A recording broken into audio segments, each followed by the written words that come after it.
So last year, right around this time, I had what is now one of my favorite aesthetic treatments done, and I have to tell you guys all about it. So I remember scrolling Instagram and coming across a post from a local woman-owned business that showed a gnarly looking device hovering over a patient's face, and the caption read something along the lines of, "Now that boat season is over, get rid of the sun damage with our laser facial." Now, I had heard of laser facials before, but I wasn't totally sure exactly what they were for. Then I saw the after photo of this business's patient and I was shocked. Of course, I had to try it for myself, so I booked myself an appointment at Medicine Based Beauty and never looked back. Medicine Based Beauty is your go to clinic for medical grade aesthetic services that blend art and science. They offer Botox, fillers, laser treatments, microneedling, and wellness therapies. And they have highly trained professionals that tailor each treatment to enhance your natural beauty. With locations in Ithaca and Syracuse, Medicine Based Beauty ensures safety and exceptional results for every client.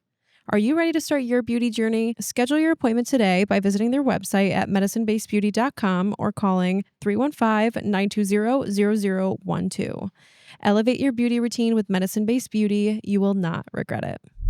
Are you a professional woman in Central New York looking to connect with a community that values local talent? Unlock your career's potential with the CNY Women's Network online business directory. For just $9 a month, you can enjoy a premier listing that connects you with a community of engaged customers, recruiters, and executives eager to discover you. Getting started is easy. Simply click the link in the show notes to purchase your listing, and your profile will be live within 72 hours. And one more thing, as a valued listener of the Cultivate CNY podcast, you get 20% off your first month with us. Just use the code Cultivate20 at checkout. That's 20% off your first month with the CNY Women's Network online business directory when you use the code Cultivate20 at checkout. Don't miss out on the opportunity to grow your career and attract new opportunities. Join the CNY Women's Network directory today to be seen, connected, and hired. Hello and welcome to the Cultivate podcast. I am your host, Alex Canavan, founder of CNY Women's Network, and I am so excited about this week's guest. She has such a unique life story, and I think you guys are going to love this episode. She's a national TV personality, the founder and CEO of Leverage with Media PR, and formerly known as the Coupon Lady. In this episode, we talk about the power of a personal brand, the difference between traditional PR and social media, and her coaching business for future authors. Without further ado, let's welcome Lauren Cobello to the show.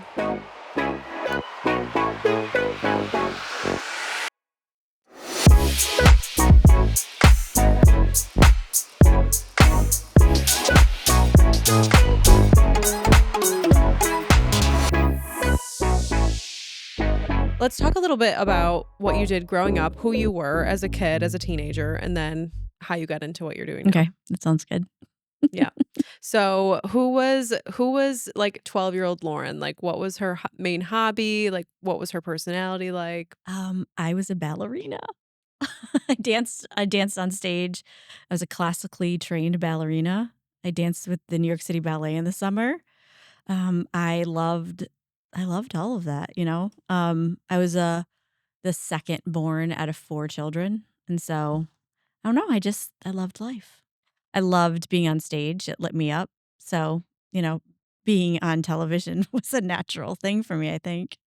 Yeah. And how did you go from, being a classically trained ballerina to eventually being on television? You know, what's funny is I talked about this in one of my books, and I've talked to my parents about this, so they like know that this is okay. But I was always kind of, you know, talked about as like, oh well, she's just like the social butterfly. She's not really that smart. Like I didn't really get good grades in school. I was kind of like a solid C student. I just didn't care. Like the things that I was interested in, I got really good grades in, and the things that I was interested in, I really liked math. And I really liked like if there was like a media class or something like that. Didn't really care about social studies, English, like so I just didn't do well. I didn't apply myself. And so that's kind of how my parents would always talk about me. So I kind of grew up thinking I was stupid. I didn't really think I was smart until I discovered um I actually went to school to be a drug and alcohol counselor. And I went into working for a drug court, didn't really love that. And then I got married and I started having kids. And from there, I got into a lot of debt. And from that debt, I started teaching other people how to get out of debt once I learned like how to coupon. That was like that's kind of how I got known locally as the coupon lady. Yeah, so I read in an article that you were able to get your family $40,000 out of debt Yeah.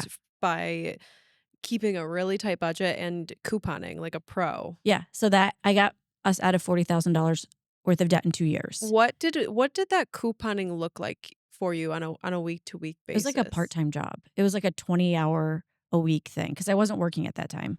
So I had my son who's now 19, almost 19. He was, you know, a baby. He was like 1 or 2. So I had to learn how to figure that out. And so I learned how to coupon and get out of debt. And from a lot of people asking me how to do that, I was like, okay, a lot of people are asking me how to do this. How can I turn this into more money? And so I started teaching coupon seminars. So I would charge, $10 a person at these coupon seminars, and like 50, 75 people were showing up. So then I would take that money and pay down more debt, right? And then suddenly the Post Standard called me and they asked me to come and teach a seminar at the Post Standard building. And Wow. then they asked me to write a article every week. So I started becoming a regular contributor to the Post Standard. And then from there, Bridge Street saw me. And then Bridge Street called me and asked me to come and do a segment. That turned into a regular monthly segment with Bridge Street, which then turned into a like a backup co-hosting position. So that's kind of how it all spiraled It happened completely authentically. authentically of Yeah, just me really trying to help people get out of a situation that I was in. And so all of the money that I made from coupon seminars, and then I started making coupon organizers because I'm like, how can I make more money doing this? So I started making coupon organizers that I would sell at the coupon seminars. that's And cool. then the Times Union in Albany called me. So then I would go and I would do a seminar there, and like 200 people showed up. And then they wanted me to write an article in their paper. And then the Syracuse Women's Magazine called me. So like it all just stemmed out of a desire for me to want to help people. Um, and all of that, started here locally from being known as the local Syracuse coupon lady to then turning into a national TV career where now Nightline is, I live in Oswego. Nightline is in Oswego doing a story on me and my family. Inside Edition is in Oswego doing a story on me and my family.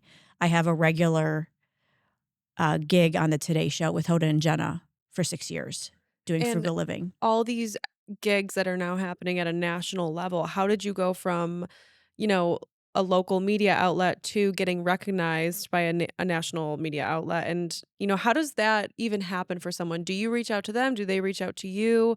What did they say? Like, give me all the Yeah, tea on yeah. that. So I think I'm a very like strategic person, right? My dad, I always credit him with giving me this entrepreneurial mindset. Yeah, I can tell. I mean, even from creating the coupon organizer, like you just Yeah. you know. So back in 2007, I started my first website. It was called IamThatLady.com. If, local people are watching, they'll probably remember that.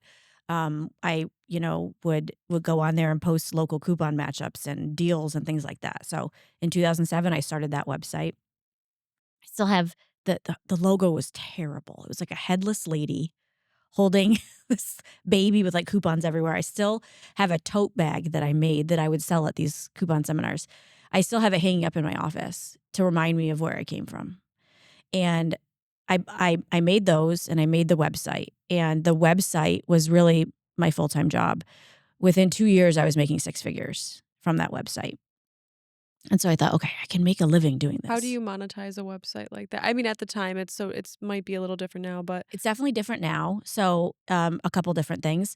I was getting paid off of ad revenue. I was getting paid off of affiliates. So I was using, the Amazon affiliate program. I was using a bunch of different types of affiliate programs. I was getting paid in sponsored content. So people paying me to promote their brand. I was getting paid in what else was I getting paid for at that time? I was getting paid in coupon clicks. So coupons.com has an affiliate program. So anytime anybody printed a coupon from my site, I would get, 25 cents or whatever. And then I also was getting paid off of brand partnerships and spokespersons. So remember like Valpak was like a coupon booklet you got in the mail. And I became a spokesperson for Valpak. They would like fly me around the country and I would talk for them. So that was like another way I was getting paid. This was back before Instagram. I mean, I'm This like an is OG. Like this what is influencers are now, though. Like, yes. influencers are basically their own media company. Mhm. But yeah, that this is But how I was before. you were an actual like, I mean, now you have the Lauren Cobello personal brand, but, like, you've been doing the influencing for a And long since time. 2007. Yeah. Yeah, like, I've been doing this for a very, very long time. And how did that did navigating how to build these companies, did that come naturally? Did you have any mentors? No, I had no Is there idea what I was anyone that you doing. looked at as, like, inspiration and maybe tried to pick apart their business model and maybe apply parts to yours? Back in the day, there was a handful of us that were kind of, like, trying to navigate how to make money online, and there was a bunch of coupon bloggers, and we would kind of we were in a Facebook group, and we would talk about how are we monetizing our sites, where are we getting these links from, and all of that. So that was a big part of it. I had a lot of friends, and so I would travel around to conferences and meet other mommy bloggers, and we would, work together. And I had a small mastermind group that I'd meet with online through Skype, because Zoom wasn't the big thing. We'd meet on Skype, and we'd try and figure out how to make money off of this. And all of us were making a ridiculous amount of money. It's a little bit different. Things are different now and how you can monetize. You still can monetize the same way, but I would build an email list, and then I would build products, and then I had a course, and then I figured out how to sell meal plans. So all of that, I had a Shopify store. I created a planner. Like I've done kind of all of the monetization strategies that you can possibly think of online to make money. And at the height of that website, I was making around $750,000 a year from the height of that website. I eventually rebranded it before went through a divorce. It was laurengrootman.com. So a lot of people might know me from Lauren Grootman. Um, before me and my ex-husband got divorced, at the height of that website, it was bringing in around $750,000 a year. And a lot of that was from ad revenue.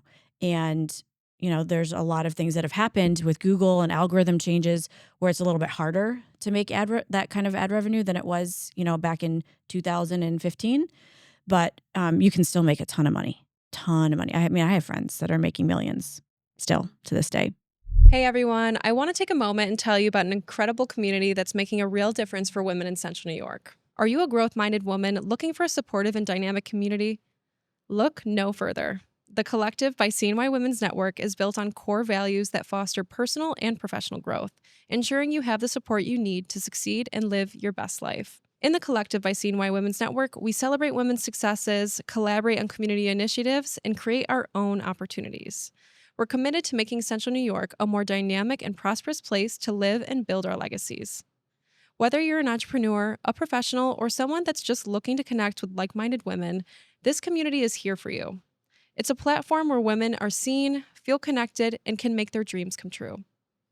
Join the Collective by CNY Women's Network today and become a part of a community that's all about empowerment, growth, and making a positive impact. To join, you can visit cnywomensnetwork.com/join for more information and use the code Cultivate10 at checkout to get 10% off your first month or year with us. That's Cultivate10 at checkout to get 10% off your first month or year with the Collective. So join the Collective by CNY Women's Network today, and your journey to success will be celebrated and supported every step of the way. Were you building this website completely on your own, or did you have any assistants doing anything for Nope, you? I took a couple coding classes in college that I absolutely loved, so I knew how to code a little bit, and so I just coded most of it myself, and then I would hire out a designer, and, with the money we were making, I could hire stuff out. So when I needed a new website design, I would hire that out. I had a couple virtual assistants that worked for us. At one time, we had, a couple full-time employees, and we worked in an office together. So at one time, we had that.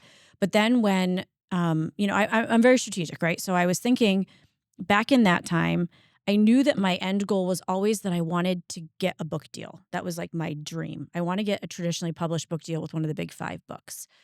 And I thought, okay, how am I going to get there? I knew that I needed, and this kind of leads me into what I do now, right? I knew that I needed enough press to get that book deal. And so I was like, okay, I've got the first national media hit that I got was Dr. Oz. They had seen some of my meal planning stuff that I had done on the website. So they invited me to Dr. Oz to do a segment on Dr. Oz about freezer cooking and like how much you can save money on that. So I did the Dr. Oz show. And while I was there, the producer loved me so much, she invited me back. And that turned into like a 2-year, thing with Dr. Oz. And where I went back, every couple months. And from there, I was like, okay, I got Dr. Oz. What can I get next? And so I kind of just like learned the game of like, how do you pitch yourself out to national television? I had gotten a ton of local on my own. I had been on Bridge Street dozens of times, News Channel 3, 5. Like I had worked, with everybody here. I'm friends with all of the news people here. How can I take what I've learned here and translate it to a national audience? And it's a totally different ballgame. Yeah. Totally different ballgame. What do you think are the biggest differences between like a local news outlet to like a national Well, I think chain? a lot of people are like, well, I've been local, like, oh, and the next step is going to be easy, but it's not. You go from a big fish in a little sea to a little fish in a huge sea, and you have to figure out how to stand out from the crowd. I think a lot of times people like will see somebody on television or they'll see somebody on social media and say, "Oh, well, I'm just like that person." Well, there already is one of that person. So you can't be like that person. You have to be your own person. So you have to figure out a way to make yourself stand out, whether it's the pitch angle, whether it's coming up with your own type of segment strategy, different types of segments. And from there, you have to figure out, how to make yourself stand out and be different. And so that's what I did. I came up with a couple um, unique segments that I had never seen anywhere, and I just ran with it. What were they? From trash to cash. That's the big one that I did on the Today Show for 5 years. Okay. How to take things from that you get like free on the side of the road or at a thrift store or at a garage sale or even from around your home and sell them online for money. So how to find $1,000 hidden in your home to sell online, to pay for Christmas presents, whatever. And we did that running segment for about 5 years. Yeah. And now, like, we have all of our Facebook Marketplace queens that Mhm. I see slaying. There's so many things I need to sell in my house. I'm like, do I do it? Do I become a Facebook Marketplace junkie? Right? I love that. No, and I follow some content creators that basically coach other content creators, right? And I just think it's really interesting, all the different strategies that people are talking about now. But one of the most promising strategies that people use now on social media is creating their own series, they call it. And it's like the Alex Earl Get Ready With Me. Obviously, she's not the only person to do a video like that, but that became her series. And it's just like a really easy way to know how you're going to show up consistently in a way that you like and that's on brand for you. How does that happen? How do you identify that series? Yeah, I think that's a great question. I think you have to figure out and do research on what people are doing and then figure out a unique twist to that. Figure out what makes you stand apart from everybody else. And I think, you look at what people are doing in media right now, look at what the trending topics are and then the gaps in what's not being filled. And that's how you fill it, right? So when we're looking at our clients now, we're looking at what's trending on TikTok, what's trending in traditional media, and then how do we blend those two together to then do traditional media and either bring that to a podcast or bring that to social media, bring that to an influencer. And so it's all kind of a strategy, in place. And that really was my strategy with like, okay, I want to get this book deal, right? In order to get a book deal, back then they were really looking at traditional media. How much traditional media could you get? Because that really drove book sales. Now it's different. Now they're looking at social media numbers, right? How many social media numbers do you have? If you don't have 50,000 to 100,000 Instagram followers, it's going to be harder for you to get a traditional book deal. So before you even go that route, you need to be working on building up your social media numbers and your personal brand. So if a client comes to me saying, I want to write a book, then we start with social media. We don't start with traditional media. We start with building their personal brand and building their social media strategy. And then the traditional media, helps build that, but that's not like where you used to start back when I was getting my book deal, getting saying I've been a regular on the Today Show for 2 years was great. But if I only had 5,000 social media followers, like I would have never gotten a book deal. So you have to look at like where we are now versus, where we were 15 Yeah. years ago. Yeah, no, but I really like how it's like someone comes to you, I want to write a book. Hopefully they know what they want to write about, but that's another conversation, but it's almost like when you're building the personal brand to launch that book, you're kind of priming the audience Exactly. to respond to what you're going to eventually launch. But also I think it's like a really great way to kind of test the audience too and make sure that you're actually writing the right book. Yeah. I see so many people write the wrong book for their brand. So many. And what happens is it's not a good market fit for your book, right? So let's say I was a childcare expert, for example, right? And my goal, let's say I was an expert in preschool, and my goal was to write a book about preschool development. But the reason why wanted to write the book was because I wanted to go into colleges and teach teachers how to teach preschool. Like it doesn't make sense to write that book. It doesn't make sense. So I'll give you actually like a real world example. There was a client that came in and she wrote a book about your first year of sobriety. Okay. And it was a great book. And it was all about your first year being sober and what it was like to be sober. Right. And when we started working with her, we realized that her goal was to go to hospitals and teach corporate drinking culture. Right. And she wanted to sell the book to the hospital. Well, it didn't make sense because why would a hospital buy a book about first year sobriety when the people that would be getting that book are corporate healthcare people that are about corporate drinking policies? Does that make sense? Like the book should be written for your end goal of how you want to promote the book. Now, if she was going into rehabs and giving that book to people in their first year sobriety, that would have made perfect sense. But you have to really look at what is the end goal for your book. Are you writing this book to bring in customers? Are you writing this book to sell it at speaking engagements? Why are you writing the book in the long run and then work backwards from that? So a lot of entrepreneurs write the wrong book for their business because they don't do that. They don't look at like the end goal for how they want to sell it and then work backwards and write the right book for that. Yeah. Yeah. How do you recommend people identify what the goal is, honestly? I think a lot of people wanna write a book because it's kind of it's I mean, it's It's like kind a of bucket list thing, right? it's Like like a I should write bucket a book. list thing. It's like, another, like, notch on the belt.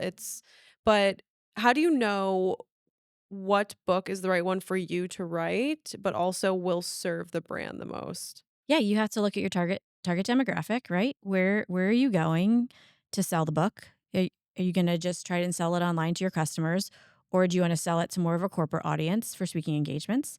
And if you have to, you know, look at your audience and say what are the pain points that they need answered.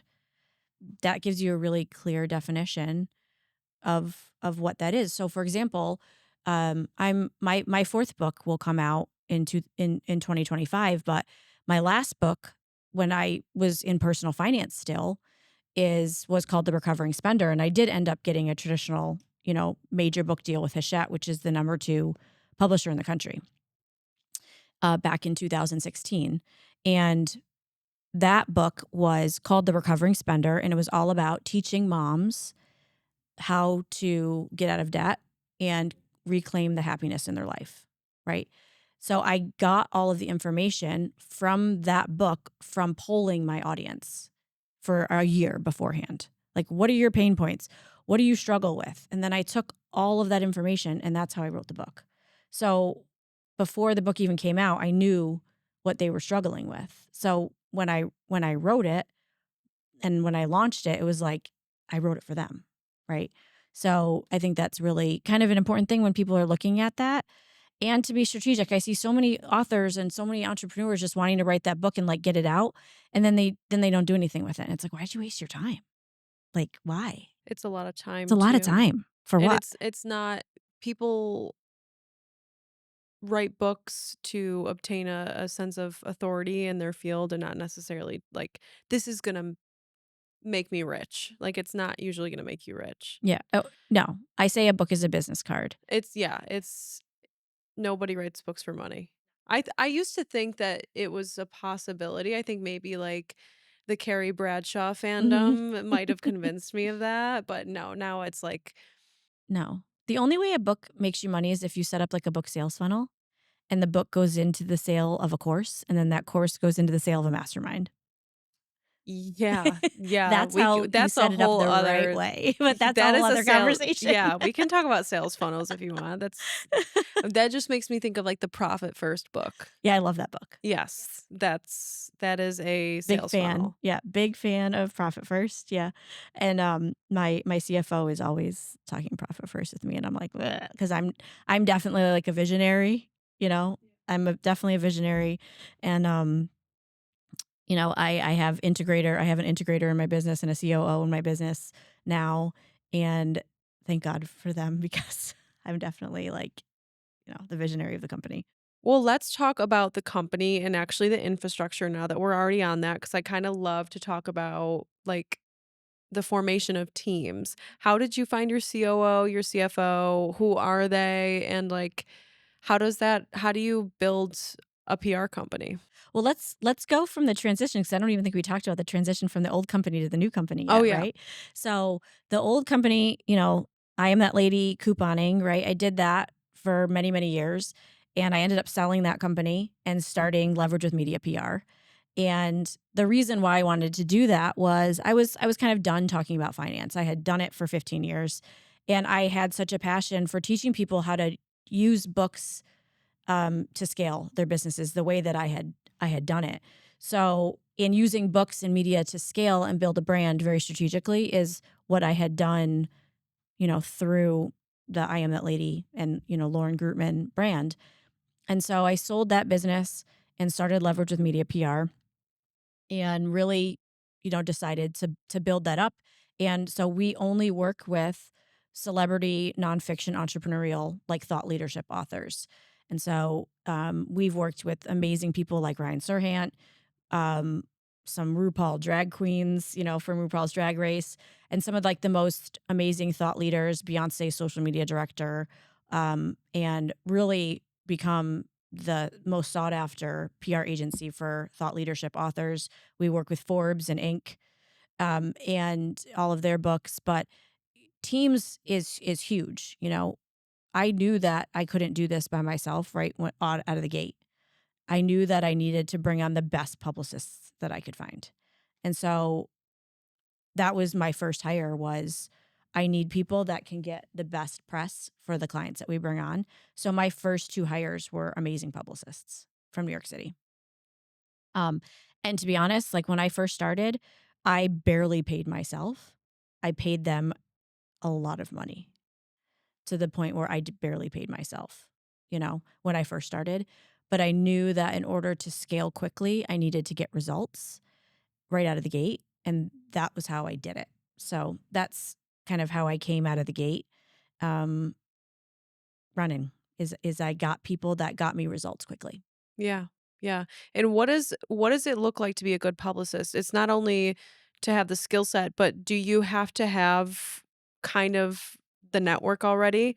Because everyone knows like the perk of hiring a PR agent is not only, you know, the strategy, but it's like their ability to send an email and to get a response. Yeah. You know what I mean? Hmm. Just because of either the name that's recognized already or just obviously the way that they've structured the ask in the email. Well, there's a couple things. There's actually a couple things that I really stress with our agency is number one, I had hired a bunch of PR agencies, as an entrepreneur, and I didn't get the results that I wanted. So I said, I'm going to start my own and I'm going to get the results that I always wanted. because I didn't get those, and I felt like I always hired PR agencies and I didn't get good results. They didn't understand how I thought as an entrepreneur and like what drives what drives us monetarily, but also what drives us like internally to make us feel like we're doing a good job, right? And they didn't ever communicate with me. Like I never knew what was going on. So I'm like, we're going to do weekly reports, we're going to get results. So we have high internal KPIs for our clients. We're getting them anywhere from 4 to 12 things a month, TV segments. And these are national, like high tier, we call them tier 1. Um placements with, Good Morning America or Forbes or New York Times and things like that. And so we're working really hard for that. So when you're looking at a good publicist, connections don't mean anything unless you have a good story. I mean, unless you have good stories, but it starts with bringing on really good clients. And so for me, I'm very picky with the people that we work with. They have to have a good story. They have to be good on television. They have to have a great business already. Like if their brand isn't set up and I know that I can't get them press because they don't even know what their brand is yet, then I work with them in a coaching capacity to get them there, like in my mastermind to get them to where they are. But I think you have to have a good story in order to even pitch somebody. So I don't just take clients just to take clients. Like you need to have a good story. So in order to be a good publicist, you have to have good information to pitch them. So yes, we have great publicists, but we also are really good at storytelling and pulling stories out of our clients so that it makes a really good pitch. And then you have to know that how to pitch national television different than regional. You have to know how to pitch the New York Times different than a local paper. It's like a puzzle you Oh, have to put yeah. together. Yeah. And you have to be quick. One of the things we're good, there's this term called newsjacking. So we're really good at this, which is like every morning I'm looking at the Wall Street Journal and I'm looking at what is trending, what news came out that was published this morning, and then I'm saying, okay, which one of our clients can talk about this? And then we're putting pitches together like that day of where we can put our clients, and then we're pitching them out that morning. So we're very fast. Like, how do you position? I presume it's a very quick-paced business. Yeah, How but a lot of publicists aren't. A lot of publicists are like really, PR is like really old school. Like I feel like that's one of the things I always had a hard time with is it's like they move at the rate, especially book PR. Book PR people are like really slow. It's like they move at the rate of molasses. Like I'm like, what are you doing? You have to be fast and you have to be ever evolving. And I'm in a lot of like book PR groups where they're like, so what is affiliate marketing? What is an influencer? And I'm like, where have you been the past 15 years? Like they're like, how do we pitch podcasts? And I'm like, what is going on? Like a lot of them just don't understand. Like, I mean, there's some that do. There's some great, but there's also been me retraining a lot of publicists that come into work for me about, this is what we have to start doing if we want to work with these like thought leaders that are already like light years ahead of what like I need to retrain a little bit on some certain things so that they understand like what I know, right? So you wake up at what time every morning? At 6. You wake up at 6, you read the Wall Street Journal, and then you decide who's getting pitched what. Do you send this email individually like, "Hey, here's what we have for you this week?" Do you do that every single day for your clients or, like, depends? We have a Slack channel internally, and so all of our publicists are on there. So every Monday morning we have a meeting from 9 to 10, and in that, each of our publicists get a certain amount of time where we look over the clients and like what the media what's going on today. And then I actually have one publicist who she's a podcast publicist, but then she's also like a breaking news publicist. So she does that every morning, like looking at the news and all of that. What's breaking, what's going on. And so we have Slack channels for each of our clients. So each of our clients get like, okay, this is breaking, this is breaking. Now, and then each of our publicists only have 5 clients. That's I don't want them to have any more than that. In an off week, where, like, we're in a rollover where one client's jumping off in a couple weeks and I'm bringing on a new one. Sometimes we'll have 6. But so each of our publicists only have 5, and they're responsible for alerting the client, getting, like, some talking points to get that pitch out. So I don't do any of that, but I do read the Wall Street Journal every single morning to see what's going on. And then, like, actually right before I came here, I was like, "We need this pitch done, this pitch out, this needs to happen. We have these 3 clients that, need more stuff going on." So I left them kind of like a note in Slack of what needs to happen, for our clients to remain happy too, because I want them to feel like they're getting their money's worth. Yeah, absolutely. And then when it came time to find your COO, your CFO, did you already know these people from your career, or like how did that No. happen? So both of them are actually fractional. So both, if people don't know what fractional is, they come in on like a part-time basis until I'm ready to bring them on full-time. So typically fractional COOs work for a couple different companies. So my fractional CFO, I actually met at a conference that I was at, and I was ready. I was actually looking for a fractional CFO at that time. So I met him and I've been working with him for about 6 months. And then we decided together it was time for a fractional COO, and he was in a fractional Facebook group. So he found 3, and then we interviewed those 3, and then we picked one together. So now we have Jill, who's my fractional COO, and then we're looking for a fractional HR person to bring on next. Because now that I have such a big team, it's hard for me to manage all the employee stuff and the clients and all of that. So I'm looking for a fractional HR person, which actually one of my previous book clients has a fractional HR business, so she's going to be one of the people we interview. Okay. Yeah, so That's excited about fabulous. that. Yeah. Well, I was going to ask because, you grew such a successful company, kind of being your own personal brand and being an influencer. And I know you ended up hiring out for certain things and had assistants here and there, but what have you found has been the biggest challenge with growing a team and managing that? So for me is the hiring process. In the beginning, I hired too fast and fired too slowly. And it should be the opposite. You should hire slowly and fire quickly. And so I think that the issue has always been that I grow faster than I can hire. And so somebody once said to me, and this is great, that most companies die on indigestion than on starvation. And that's always been my problem, is that because I've always been so well known in the entrepreneurial community, that as soon as I opened my company, we've been around for only 2 years, but I grew to well over $1 million in revenue in 10 months. And I could not keep up with the hiring process because I'm trying to service all of these clients. And now I'm trying to hire at the same time. At that point, it was like, I need to bring people in, right? I just need to service these clients. I didn't have the ability to hire as slowly as I wanted to. And so now I put people on a waiting list.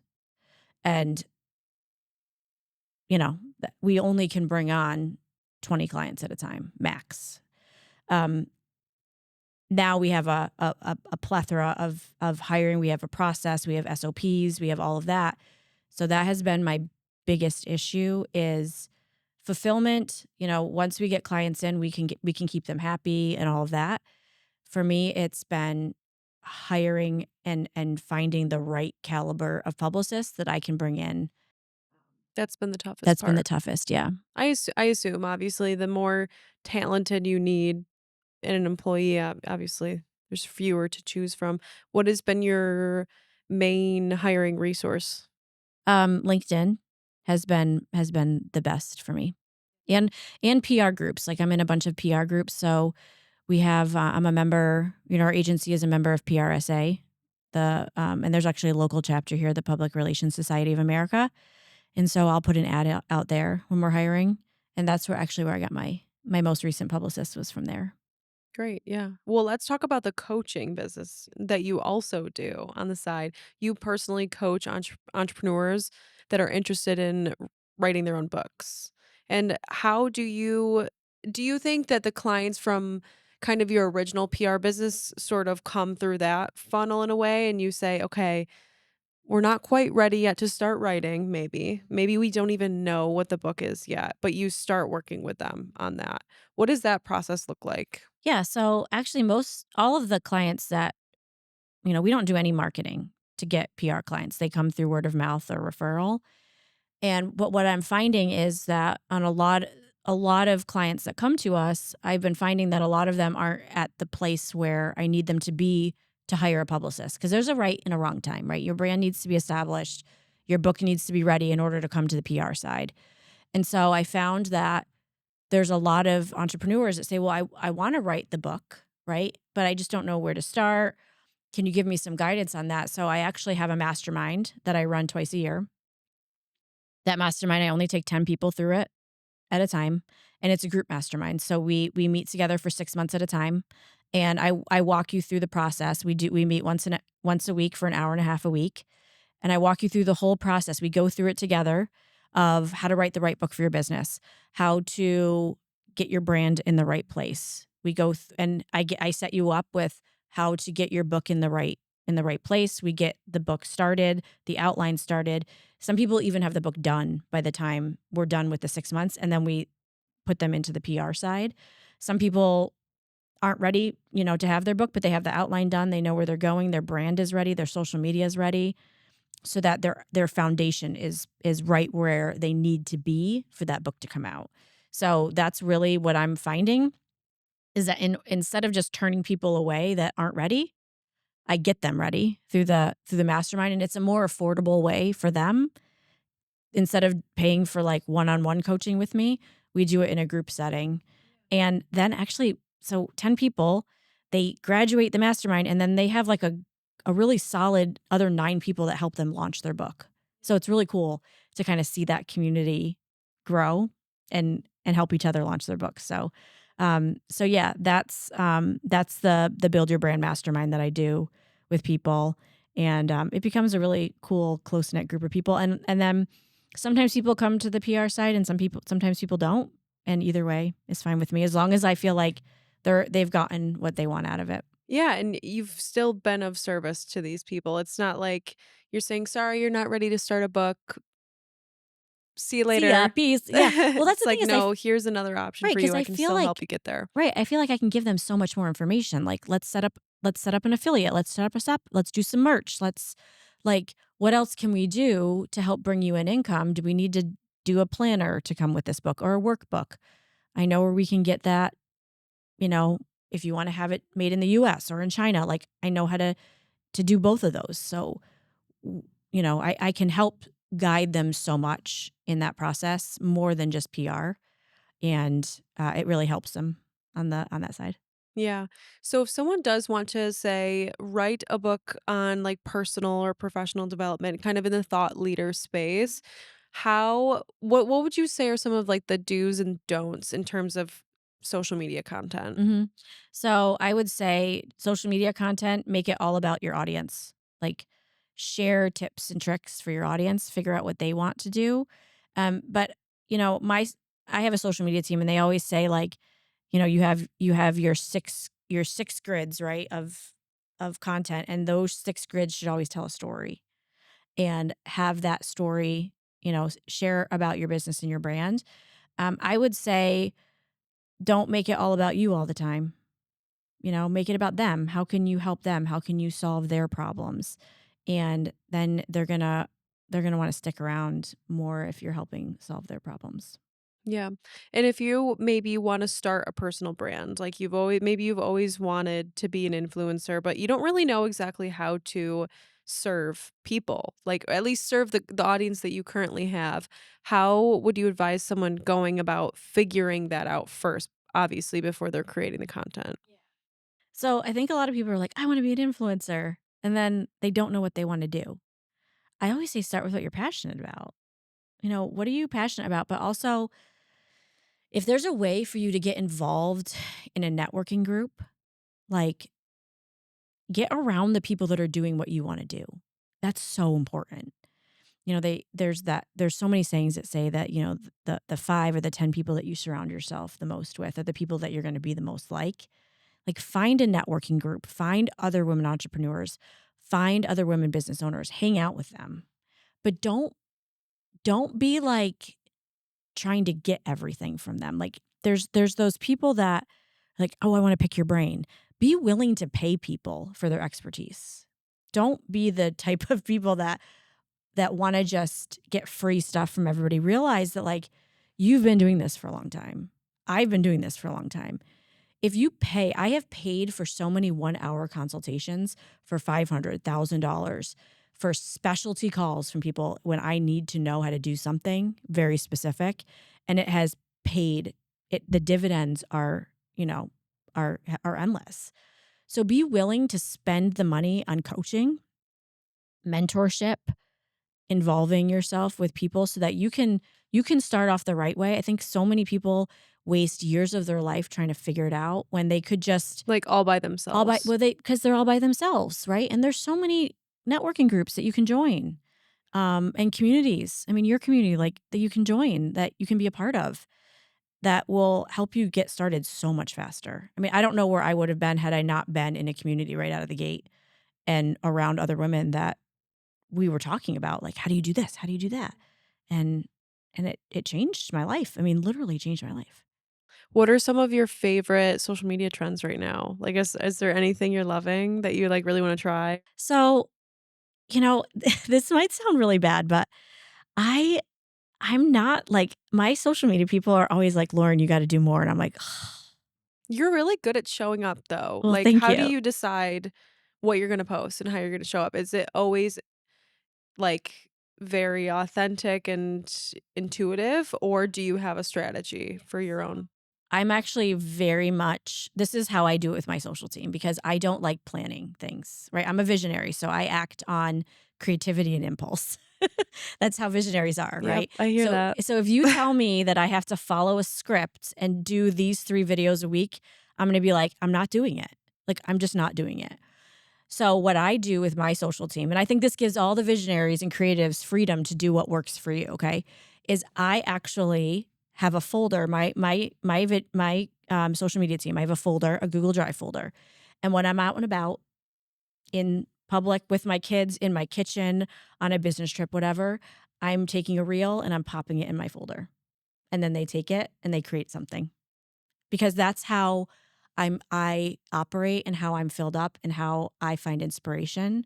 So if I'm in a Barnes and Noble bookstore and I see one of my author's books in the bookstore, you better believe I'm like, "Oh my gosh, I'm in an airport. I saw my blah, blah, blah," and I'm gonna get creative content. That's how I do my content. It's so much more it resonates with people. Right, so exactly. So, like, I know this like, tomorrow I'm getting on a train and I'm going to New York City, and we have a huge event at the Barnes& and Noble 5th Ave for we have, a winner of RuPaul's Drag Race, so we have this huge event planned. So, they already know that I've told them this is what's going on this week. I have this podcast going on. I have, this book signing going on. We have planned a 2-city book tour, so we need to get some content for that. Do you guys have any ideas? If they'll give me some ideas. And then I have a gala with the Black Association of Journalists on Wednesday night, so we're going to get content there. My team's going to be there with me, some of my publicists, and then we have a billboard going up in Times Square, so I need to talk about that. So I give them like, this is what's going on this week. What do you want me to do? So then they've given me folders to put stuff in, and I'll just follow their instructions because, like, I'm just like, that's how I roll, right? And I just some people are better with that. It's one thing to be the CEO and the face of the brand and, like, being in the moment and just hitting the record button and being yourself, and then it's a whole other ballgame to sit down, edit the clips, add the auto captions, adjust the font, write the caption, tag that like, it to have social media people that can, like, finish the follow through and execute for that, I mean, that's I think that's key. Yep. Yeah, and I love Gary Vee. I love his style of just, like, off the cuff. Yeah. That's more the style that I like, of that. So that's kind of just what I do is, I'm the face of the brand, I'm the CEO, I'm the visionary. I do what feels good and then my team puts it into action for me because I just don't have time. I work enough as it is. I just don't have time.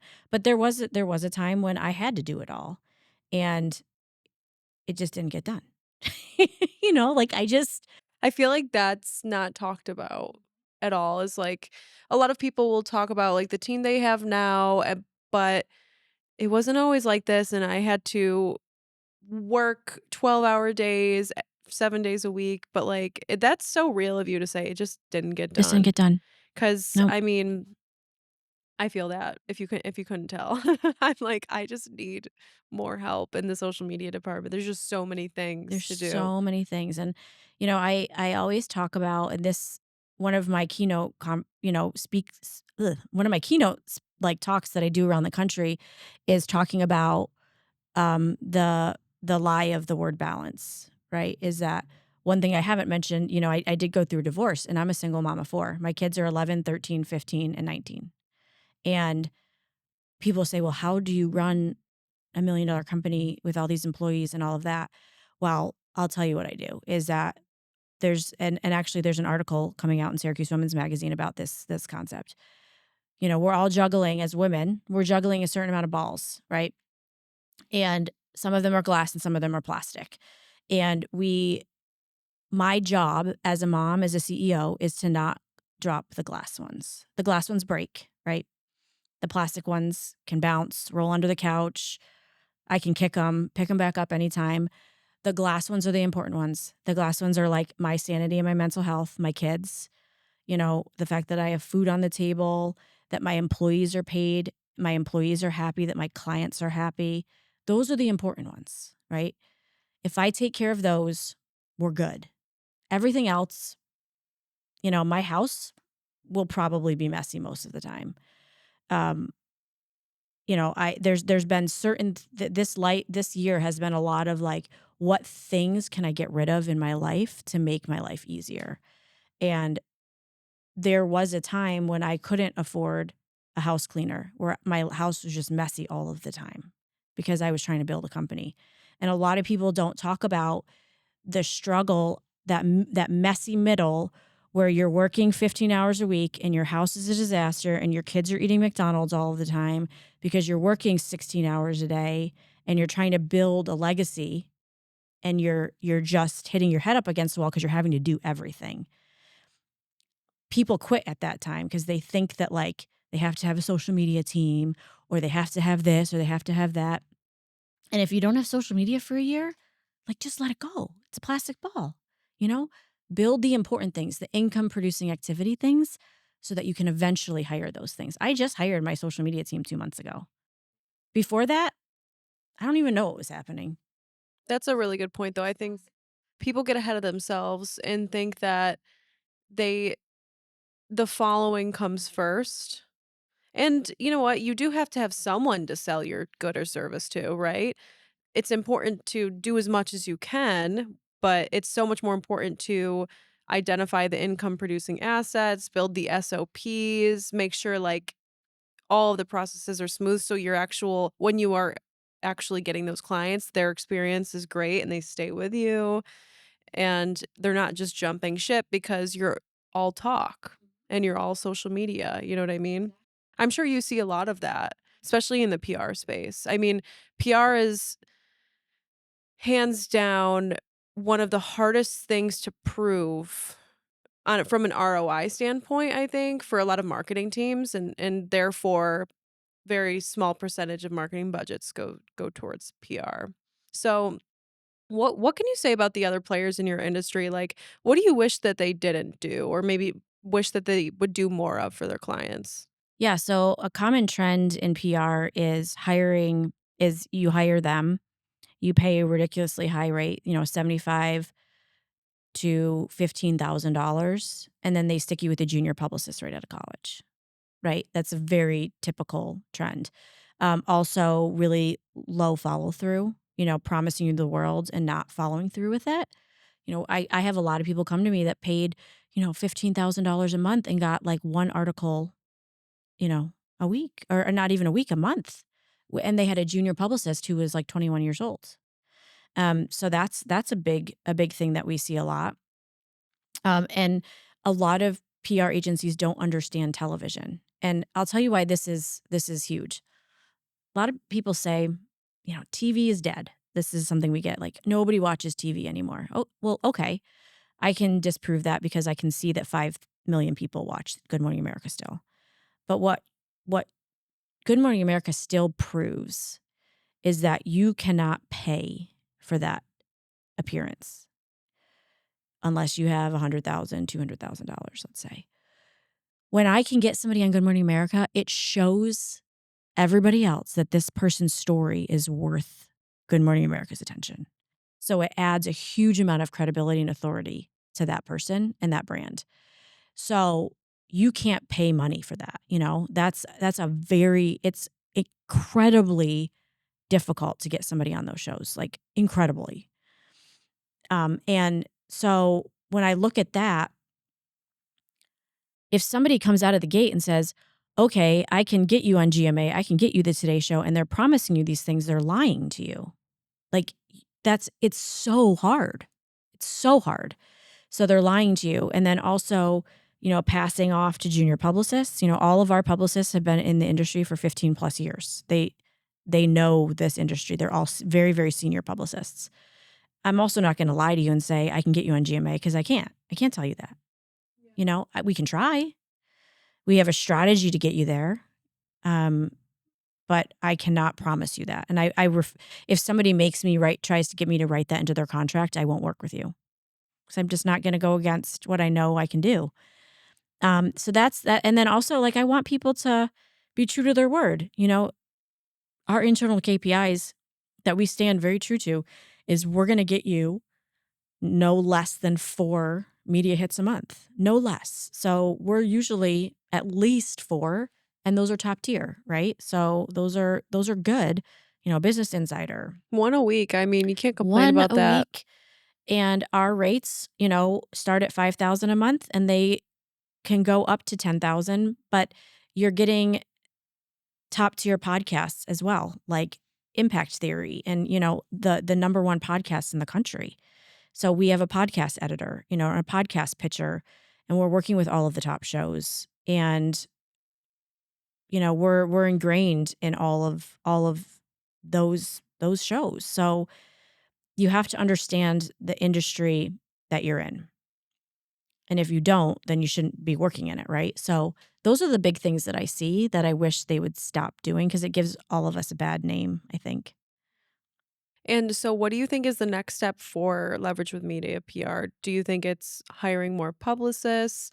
Is there maybe a new kind of service that you'd like to offer? Yeah, so right now, I don't think that there's a new service that we want to offer, other than one thing that we just introduced was book tours. So we now do book tours for clients where we do their book signings across the country. We just did, like I said, for Evie Oddly, we just did a 32 book tour across the country, which was fun. Those take a lot of work, I a imagine. lot of work to set up. And Do you guys do a lot of like brand events? so we'll do their book, like, tour opening. So Yeah. that's what we're going to New York for tomorrow. So that'll be That's fun. okay. So you do a nice opening. Yeah, so we're excited about that. There'll be a lot of RuPaul drag queens there. That's fun. Yeah, so that'll be fun. All of our clients get, a billboard in Times Square when their book comes out. So that's always like a fun moment for them to see their book in their face, like up in Times Square. And honestly, right now is just we're in a place where, with my COO, it's, just really stabilizing the internal team of getting our SOPs like even more in line, and bringing on more publicists and getting our waiting list cleared out, and making sure that we can just keep our clients happy. And, we bring them in for their book launches and they stay. We don't really lose clients very often. So that means that I have to keep on hiring, because our publicists don't get freed up. Like, they get their 5 clients and then they don't leave. So I'm like, oh, well, I guess I got to hire somebody else. But yeah, just as an agency, I'm speaking at the Icons event in California which is the big premier like PRSA conference. So our agency is going to be out there representing, Central New York, and they're all over the country though. Like we have one in LA and one in Tampa and one in a couple in New York City. So we're excited to go like as an agency and be all together during that time. But, for me personally, like I love being here with you, and me on a personal note is kind of getting back to my roots in Central New York. I've been so out there like trying to build my companies that I miss the Central New York community, and I still live here. So, You gotta have a community where you're yeah, home, like I At least miss just people you hang out with. yeah. Not necessarily you don't have to be on boards and doing all these things Mhm. because you're still very, very busy. But like, yeah, Yeah. I hear that. Well, I think it's can be lonely as a female entrepreneur now that my kids are like a little bit older. Yeah. I'm like, I need community around here. Mhm. Like all of my friends, entrepreneur friends, are like around the world. And I don't have like people here People that like that get me. really keep you on your toes too and like keep the ball rolling with you. You know what I Mhm. mean? I think that's a huge reason why I started CNY Women's Network because I just found that I didn't have many, really anyone at all to Mhm. relate to. Yep. And I mean, it can be detrimental to be Yep. around people that aren't pushing you Yeah. and that aren't, keeping you on your toes. And I think Central New York is a lovely place to live and build a family, build a legacy Mhm. even. And it's so comfortable. But you can get too comfortable here. It's very true, and I have so many friends that, work in incubators and around the country that are just surrounded by amazing entrepreneurial communities, and I'm grateful that you started what you started, and I'm like excited to, come and be a part of it however way because we need that. We need that community. And I have not had that in Central New York. I'll fly to California to get it, right?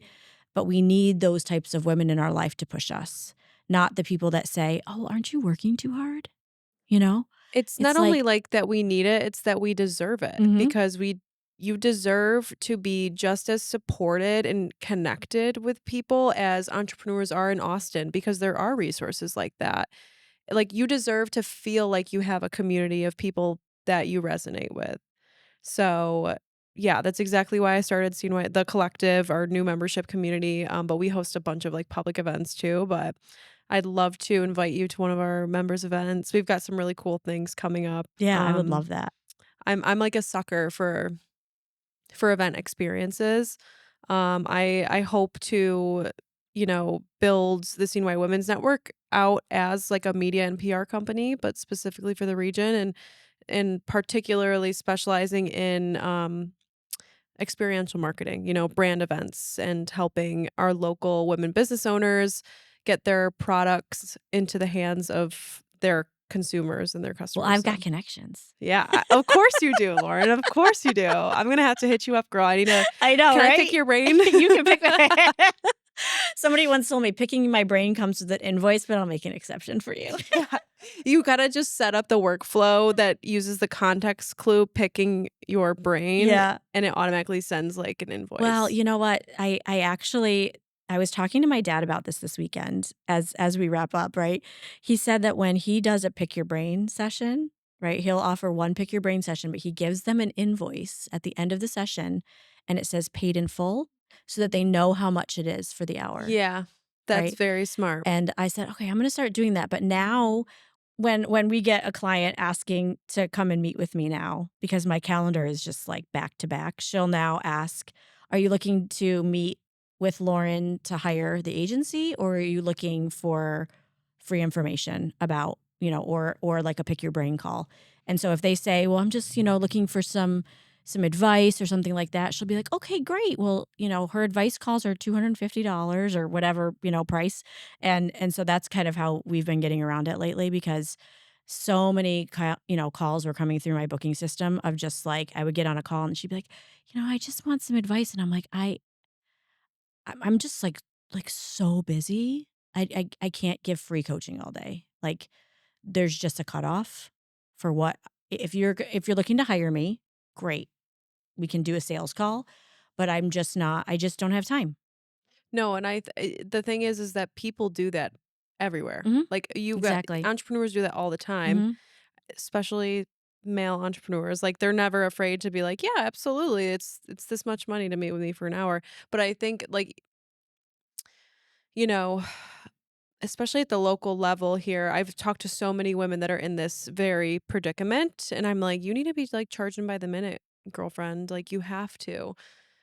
And the thing is like, most of us that are entrepreneurial, like, we're entrepreneurs because we have so much to give, and we want to give it to the world, and we want to be of service to other people, but just kind of understanding that you need to have those boundaries in place if you Exactly. are going to be a booked and busy entrepreneur, and, like, starting to figure out how you're going to approach it like you did. I think Mhm. that was perfect. Yep.